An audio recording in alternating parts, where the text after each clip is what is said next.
Hello, hello, and welcome to Friends and Authors Live. I'm Rosalinda Roman, and I'm here with my friend AKVS, also known as Ash.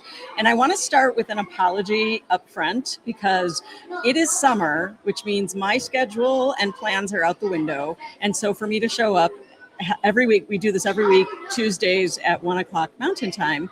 And in order to do that, I'm chasing my son around, and he's 15. So I am currently at a science museum in Albuquerque called Explora, which if you're in Albuquerque, it's the best science museum. But you can expect to have lots of noise and whatnot. But between myself and my co-host, Ash, we should be able to pull this off. How are you, Ash? Good, good. It seems to be field trip day because my little one was at a jump house this morning with his class, right? Where they're just jumping on like big like trampolines or whatever all the way. So field trip Yeah, day, I it's guess, on both sides of the it Atlantic. is. Normally, it's kind of a quiet little small children's museum, and they have a teen club. So my son is super happy here. But apparently, it is field trip day because there's like hundreds of kids here today. So it will be noisy, but I think it's worth it still because we have a special guest. One of our all-time favorite guests is back. And so without further ado, I want to introduce Danny King. He is our resident expert tech wizard. Hi, Danny. Hello. And I will say that Danny and Ash are both currently in Germany, right? That's right. And as you can probably see, we're getting close to the summer solstice, so the sun's like cutting through my apartment, even though it's past 9 o'clock. Right. So I just had a whole table of kids come sit near me. So I'm going to let Ash introduce or reintroduce Danny because we have had Danny on the show before. And it's always, by the way, Danny, always one of our most highly rated shows having you here because you know so Thanks. many things that most of us don't know. And you're also incredibly generous with your time and attention and help us that don't know learn. So I really appreciate you very much. But now I'm going to mute myself. Okay. Uh, yeah, it's surprisingly more quiet when you don't have a bunch of like I mean, beautiful young children, the future of America, running around, you know, Yeah. learning about science. So that's somewhat appropriate because we're going to talk. This is a technology episode, and we have our tech wizard, Danny King. So welcome, Danny, and thank you for coming back. Very, And very. so we're gonna let Danny talk about a couple of things. We're gonna talk about GEO, which is a topic we've touched on the past few shows, which is generative engine optimization, which is the way that your books are discovered these days. Which it's changed rapidly, even in the past 6 months. And Danny was very helpful to me in that regard. And then he's going to talk to you about some other features and apps that could be useful for authors. And then he's probably going to talk about something to watch for with AI. There's if you talk about AI, it's very polarizing. There's people who love it, and then there's people who think it's what is it, the church lady like Satan? Exactly right. So That would be me. I'd be like, Satan? exactly. So most of us are somewhere in the middle, but it should hopefully make for an interesting show. So I'll lead off, and once again, a lot of this is as a result of the quality interactions we had at conferences. And Danny and I, as friends and authors here in Cologne, Rosalinda and I were fortunate enough to be at the publishing show in Ireland in Dublin in April, and one of the talks there was on author websites and how you can augment and change your website to increase your visibility, especially with some of the technological changes for potential readers and searches on Google. So, and Danny and I were talking about that. And Danny, of course, I think he showed us before. He built his own website So I asked him, I said, hey, if you have some free time, is it possible for you to look at my author website, maybe revamp it a bit and try to make it more GEO search friendly? And typical Danny, he said, yeah, give me a week. And so I expected, a few pointers here and there and maybe change some things.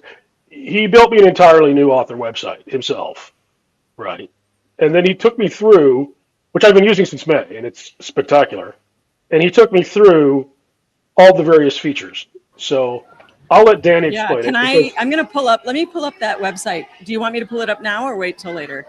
sure, I'll just say that I didn't even understand how a lot of the features worked until Danny explained them to me, but my book sales are up, so something's working. All right, let me pull up Hopefully. that website first of all. First of all, hi, Danny. And do you want to say anything about that, what he said? Well, yeah, I don't know what to say. It's always incredibly flattering being around you guys anyway. But yeah, really appreciate it. And I think as for myself, like I am just I am a tech person at heart, but I am an author who likes to solve my own problems with tech, like as I run into them. So um, naturally, if I have friends who you know are thinking along the same things or presenting problems that I can easily solve, um, then yeah, glad to help out. Okay, but to be fair, Danny, you are an author who likes tech. But what is your official day job position?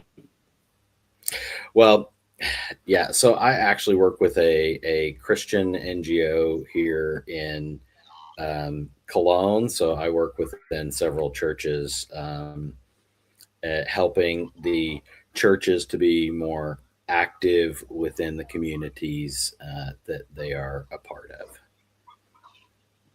which has nothing to do with tech, I realize. But I'm transitioning actually as I move back to the US. I will transition into an IT role, IT based role. Yeah, but that's a Yeah. little bit in the future. Which, although the move to back to the U.S. is not that far in the future, right? You're in the middle of Less than a preparing month. to move. Yeah, less than a month away. We're moving on America Day, July 4th. Amazing. That's a very Yeah. big Independence Day celebration. It could be, you know, good. Hopefully good. Yeah. Wondering if we'll see some fireworks from the airplane as we get in. Yeah, you Hopefully probably after you will. land. It's generally Yeah. better if they're shooting after you land. Yes. Yeah, Yes. exactly.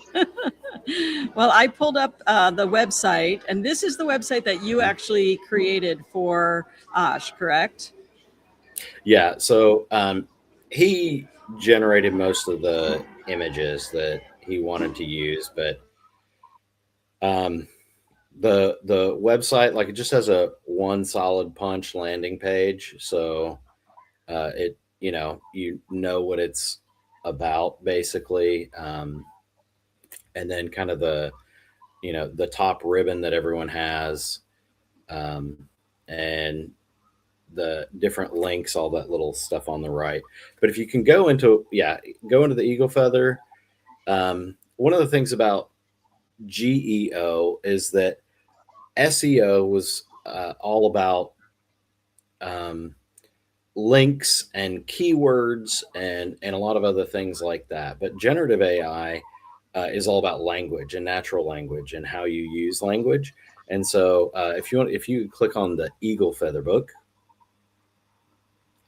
um, but if you look for GEO optimization for generative AI, as they index your websites, and it is, if you want to be discoverable, a lot of places will have like the robots.txt file in your website that tries to tell the robots to stay away from your website. I would actually recommend that you don't do that, because you do want them to actually like learn what your website is about.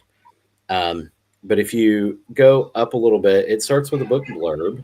So the generative AI actually begins to, because people are going to be using, people still use Google, and Google is basically Gemini now. Um, And so even when you search, you're going to be interacting. If you're not going to Chat GPT to search or something, even if you just try and Google search, you're still going to be searching with the Gemini.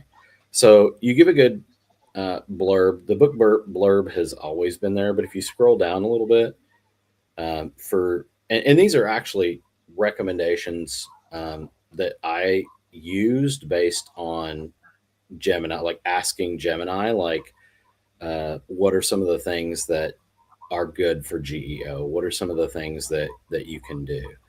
And so the perfect for, it gives you context for how people are going to do it. Like if you want to be immersed in a book, if you want to unplug, like even the middle unplugging reading, like if somebody goes in and they say, I'm going to, be at the beach for a few days and I want a really good book. Like you literally just gave a context there of why it might recommend your book into that. Or if you look at the section below that, you're attaching your name to these other authors that you can see. And so the generative AI also learns to classify you according to those things. So it's a mix of giving something for readers to see, but it also is something with generative AI that Gemini is going to classify these things and then associate them for you, or make those associations for you. So GEO is all about helping that, not through keywords, but with language through associations. And you can give it those associations to see what it is. And if you go down farther, there are book reviews, and you obviously are going to handpick which book reviews you would like there, but also if you could have ones that specify feelings that they had, or things that made them connect to your book, those also give more context as well. So the idea is you're basically training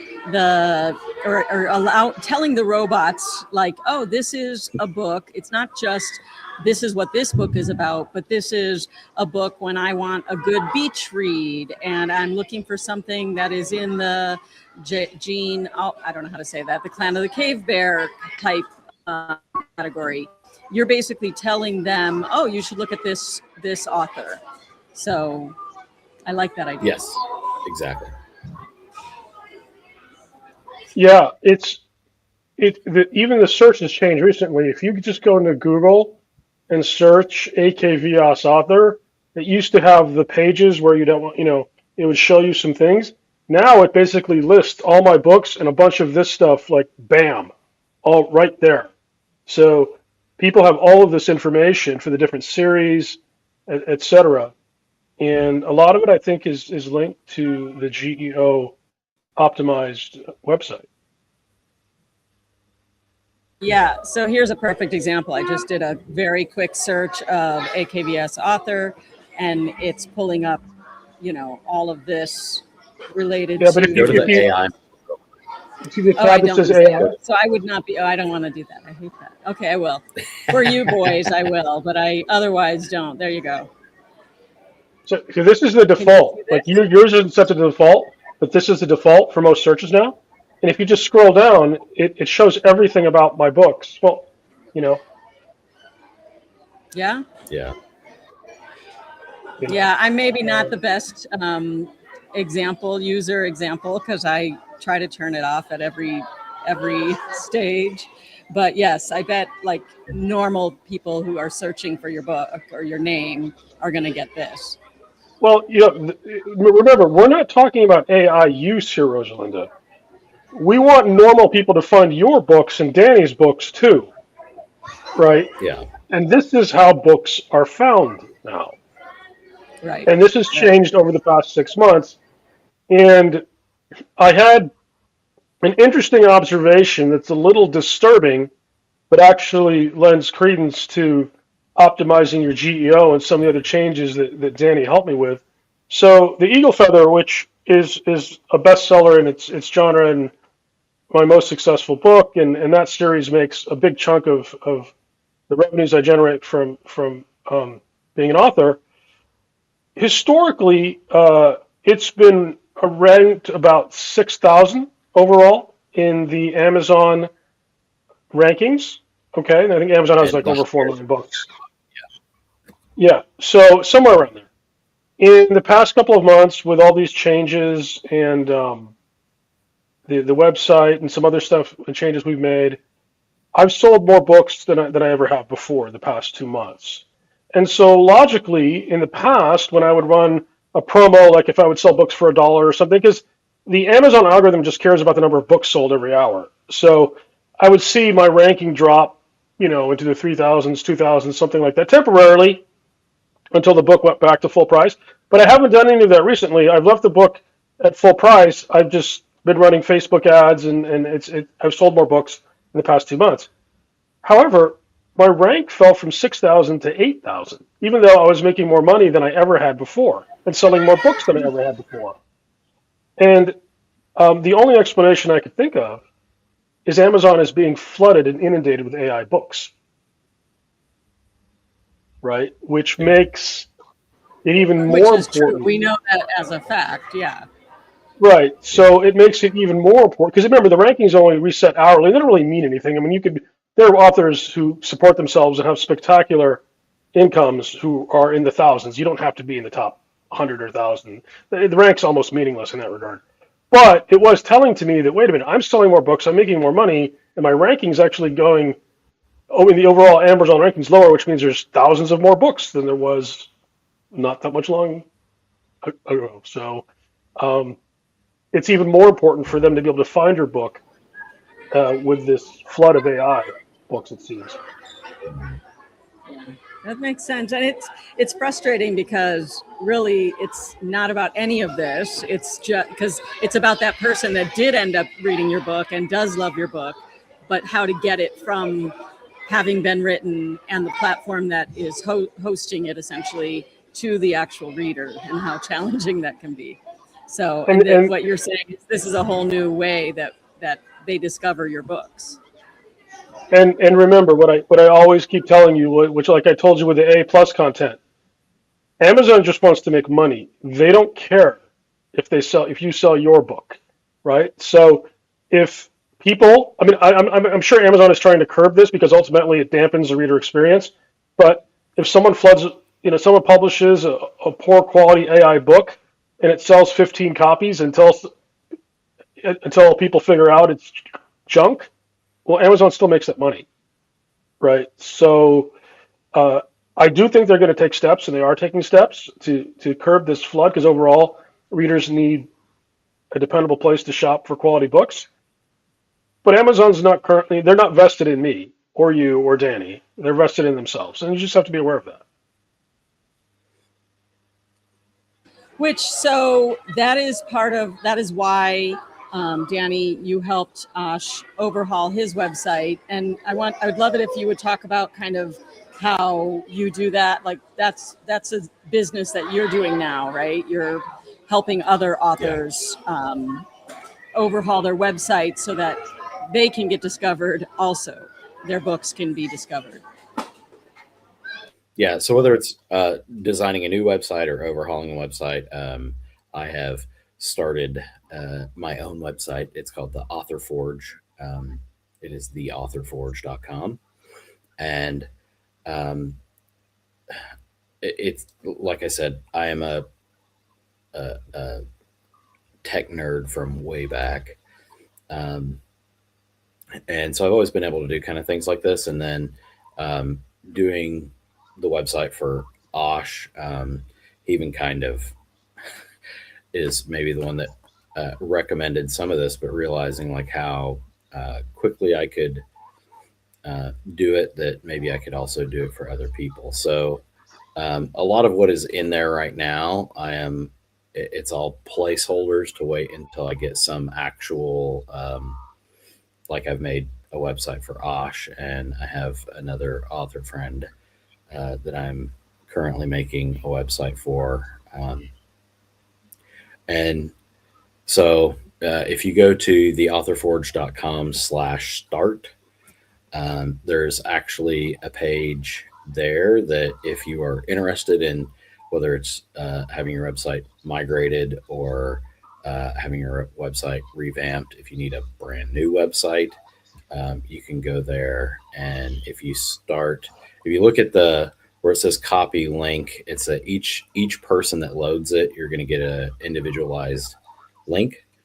And if you haven't filled all of it out yet, if you just copy that link and then save it, you can paste it in later and fill the rest out after you think about it or get more details or whatever. But I tried to make it pretty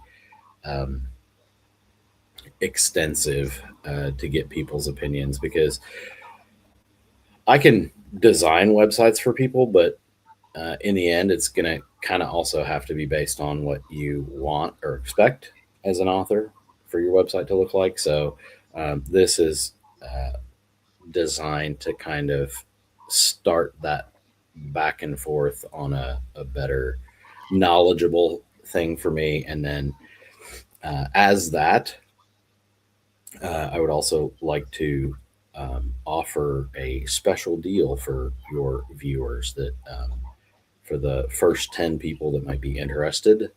I think websites usually cost about $1,000, and I'd be willing to do the first 10 for 600. And it will. I will try and let people know I don't have like a coupon code or anything like that that will tell you if they've run out or anything like that. But if people are interested, they can go there, sign up, fill out the information, and I will get back to you within a few days. I do have to put a disclaimer in there, though, that because we are moving back to the United States, if you would like a website tomorrow or the day after, that's probably not going to happen. So at least for the next month or so, like I will definitely work on stuff that comes in, but I would also like to say that I have a lot of busy things going on right now, trying to right, which is fair. Yeah, I mean, I think that the bottom line is you're very quick, but you're also in the middle of a move, which anyone who's ever moved knows that takes time. So just to reiterate what you just said, if someone wants to go to this to get your awesome offer, which is $600 to do their website, which you saw Asha's website, it's spectacular. Theauthorforge.com/start. You can see it at crawling across the bottom of the screen right there. That's where you're going to get the discount that he's offering you. If you're watching our show right now, or if you're watching in the replay, give it a try. Find out if there's still a slot available for you. And then it'll take you through here. The thing you were saying about the copy link, this is so that, you know, what happens a lot of times when you go to a website and you're like, oh, I think I want to do this, but I'm not sure. And then you try to go back to it. It starts you all over at square one. Well, you can copy this link, and Danny set it up so that, you know, if you leave and come back, it'll get you back to where you were, right? Yeah, it should have all your information there still, which is great. So, awesome. So Danny, a couple of questions. Once you're settled next month back in Tennessee, if someone wanted a website built, how long would it take you to deliver a new website for someone? For comfort, I would say allow, like, expect a month. It kind of depends on how much back and forth people have on what they design. I will try to deliver faster than that, but I also want to build a reasonable expectation of how long something might take. Okay. But like I said, if I do something and then you want this changed and you want this changed before everything goes live, and it depends on a lot of different things. How many books do you have? Do you have a newsletter that you want integrated? But the core concepts of being GEO, discoverable, and searchable, those will be in every website. But for example, I think you told me that This other author writes nonfiction, and she wanted pink. She wanted pink Yes. everywhere. She likes pink, right? Yes. So She wants pink. uh, Uh, she customized the website. And are there any genres that you're limited to? Like you write urban fantasy, yeah, I write right? In terms of the urban website. fantasy. I mean, I'm not opposed to doing any genre over the other. There's even a place in there where it asks you, like, if you like certain websites, like, can you provide some links to give me a little bit of, you know, ideas to go by if you would like your website to look something like this. We can definitely work with whatever you got. Okay.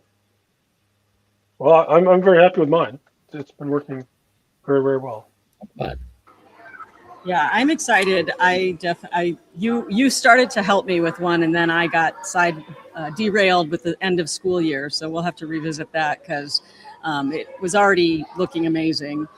Um, so websites, we talked about that. I know you guys wanted to talk about another thing, an app or something to do with if you have a Mac and you use Yeah. a Android So phone. Danny, What is you that all said about? there was an app you wanted to talk about. yeah, so the app, this is an app that I actively use. It is called Joplin, like Janis Joplin. Um, but the idea is that sometimes it's if you don't live within the same ecosystem. So, like, some people have Macs and iPhones, and things are really easy to transfer from one to the other things. But if you have to live in several ecosystems, you have a Mac and you have Windows and an iPhone, or different things like that. Joplin is an app that you can take notes in, and it syncs everywhere. So you have to get things set up under the hood for each individual. Like, if you download it on your Android, you have to set up how you're gonna what you're gonna sync to, whether that's your Google Cloud or Dropbox or some other things like that. But yes, that is the app. Is this the one you're talking about? Yep. Okay. And there's a basic plan that is free to use. You can save, like, yeah, all these things, multimedia notes. You can save voice notes if you want. You can save pictures. You can save almost anything that you would really need to. And it is really easy to just go from one machine to another. So if you're on your phone and you just want to write something down, or you're searching an internet website, it's really easy to just save something in there and then move to a different machine. If you're old enough to remember oh shoot, now I'm not going to think of the name of it. What was the really good notes app that had the elephant? Um, Evernote. Evernote. It's basically what Evernote bailed on being. Like, they kind of started shrinking everything and putting They it all jumped the behind a shark. paywall. Yeah, yeah. So Um, wait, so how is this different than like something like Dropbox or what is the other one I use? Like Google Cloud or something like that? What do you like about this differently than something like that? what I like about this, and this is a little bit nerdier than you guys probably want to talk about on the episode, but um, We love your so nerdiness. yeah. Um, so all of these things that you've talked about so far are like cloud hosted. So if you're on Dropbox, if you're on Google Drive, they're cloud hosted. But I actually host mine locally, so all of my notes never touch somebody else's server somewhere. Um, and anybody who their videos online that will help you do that. If that's what you want to do, you need a computer that's kind of always on in the background somewhere. Um, but that's one of the reasons why I do it, is because I don't want to share my notes with other things. Um, I, even though I am pro AI and pro tech and some of the things like that, um, this has a lot to do with living in Germany, but it definitely, like, data privacy here. And when you hear about the privacy that you don't have in the US, like, I just want all of my data to live with me, not with other people. You know you're speaking my language. Yeah, I ever since, because I actually used to always be at the forefront of all the tech, and then I remember distinctly the day that I was working with my team, and I was working with a file in my Dropbox, which I've had, I had a TV show, and I've run it like back since 2007. And there was a distinct, like, a moment where it was like everything that I had created suddenly had been scanned without my consent by the app, where they were essentially not getting my permission. And it just changed the way that I have interacted with tech ever since. So I love the thought that you can, and I know you've worked with Ash on a lot of this stuff, so that essentially, because you said you're pro AI, you're pro these things, but you're also pro security and privacy. Yes. And I think sometimes people think they're mutually exclusive. And that's where I am very interested in being able to use the tech as it's intended as a tool, but not, hand over the farm in the process. Right. So, Right. yeah, I'm very curious about all that stuff. Yeah. Okay. So I think the last thing we wanted to touch on, like, is a bit of balance here. We talked about wonders of GEO optimization and this Joplin. I always think of Janis Joplin for some reason, or the Texas thing, I guess. But this Joplin tool. But Danny, to add balance, right? There are some disturbing or things to watch out for with AI that you probably have come across in your Yeah. work. Yeah, there are several things that I would say. I would say, like, if you really want to go with disturbing, I think some of the things that people are talking about that this doesn't just affect authors; this affects everybody. But as authors, like, AI can steal your voice. Like, if people if people like how you write, train your books, they can feed a bunch of books of your books into AI and basically kind of steal your author voice. Or there are even apps now that are AI models that can you can train other people's actual voice, so it can steal your actual voice and be used other places. But one of the things not so disturbing is um, I I would always advise people that when you're using AI, that you need to use it intelligently, because Ash and I were talking earlier today, and I did read one study. I can't remember the university. I'll go look it up at some point and maybe provide it to you. You can put it in the notes. But they said that AI is, if you're asking it for a creative solution to something, it is only as good as 8 friends, like asking 8 of your friends. And it's known for giving, like, basically about 13 different creative suggestions. They're just wrapped in a different kind of a wrapper. Um, and one of the examples is, like, with all of the new AI books that are going up, that the name Alara Voss as the main character of a book has exploded greatly. So AI is not as creative as people are, and it will never be. So what you're saying is, for those people out there who decide they want AI to write their books for them, and they say, "Hey, I'd like a book, and I'd like my protagonist heroine to have a name," it keeps giving the name Ilara Voss to thousands of different people as the name of the Yeah, heroine in their AI generated book, which is about as creative as ham on rye. Right. Which it's actually great, because you're like, okay, well, it's all this. It's the lowest, not lowest common denominator, but a common denominator, right? Like, they're keeping it simple to what they know, and it's based on the same data set. Yeah, and it kind of shows the same thing of like, there are always signs of like what was AI generated, what was not. The things that people talk about. It's the M dash, that no one actually uses, but if you ever see it, that AI wrote it. If things are in threes, that's a pretty good sign. Or if it's not this, it's this kind of formulations that, it is. But I do think that, even though things like this are out there, I do think that genuine creativity, like the cream rises to the top, and there are not going to be.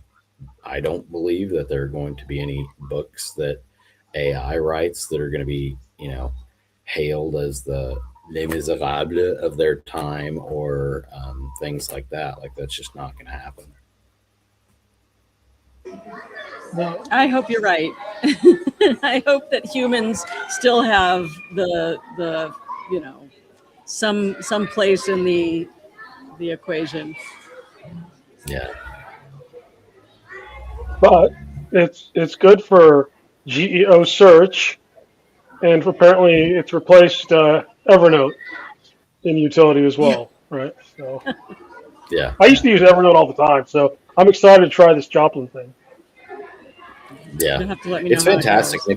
If you like, if I think it is, because there are some other things. I think it is especially useful for people who have different ecosystems, because like, Google plays well with Google, Apple plays well with Apple, but if you have multiple devices in concert, they don't play well with one another, and it's just really easy.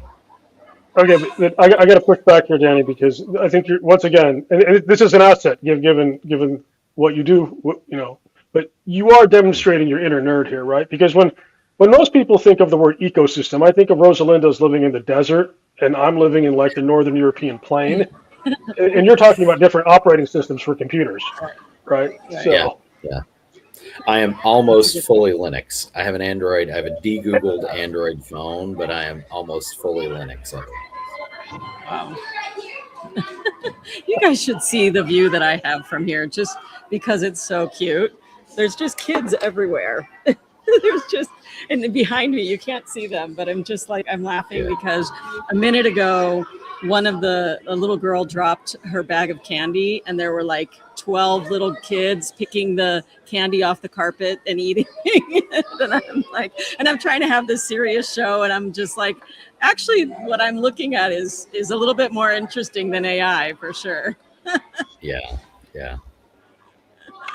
All right, Danny, reiterate. Can you share your offer one last time before we wrap it up with everybody? Yes. I'll put the link up again, and I'm going to mute myself because I got little rugrats around.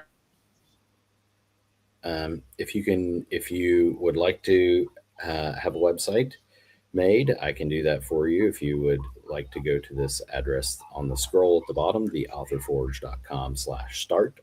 That will start you through the process. It'll ask you a lot of questions about what you would like.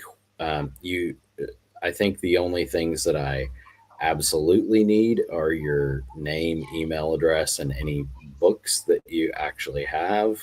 And we can talk about anything else. None of this goes to anything Google as well. Like, I self-host all of the information back into this. So like, again, that goes with the privacy and security kind of thing. So none of this information is going to somebody else. But if you would like to do that, fill that out, and I will get back to you within a couple of days. And we can. Well, and as someone who spent several $1,000s on my website, which was, sorry, but a piece of garbage, I highly recommend you jump on this offer with Danny, because it's worth every penny. So that's my 2 cents. I would definitely agree. I've been using it for 2 months. It's been spectacular, and I think there's something to be said for a fellow author who's tech savvy. Basically, he designed, I think, your first website for yourself, and then you started Yeah. helping your friends, and now, uh, given how wonderful this is versus the quality of some author websites I've seen, this is a spectacular opportunity. Yeah. Well, thank you very much. Yeah, Thank you thanks for for the. being here. Sorry, I interrupted you. No. That's fine. Awesome. All right, I'm going to wrap it up and go do some science experiments. Hopefully, not on some kids. Not on some kids, although some of them, yeah, I don't know, maybe. No, that's what teenagers are for. All right, guys. Yeah. This is Friends and Authors Live. We'll see you all next Tuesday. And in the meanwhile, go get your website built by Danny. And thanks for being here. Bye, everyone. All right. Bye.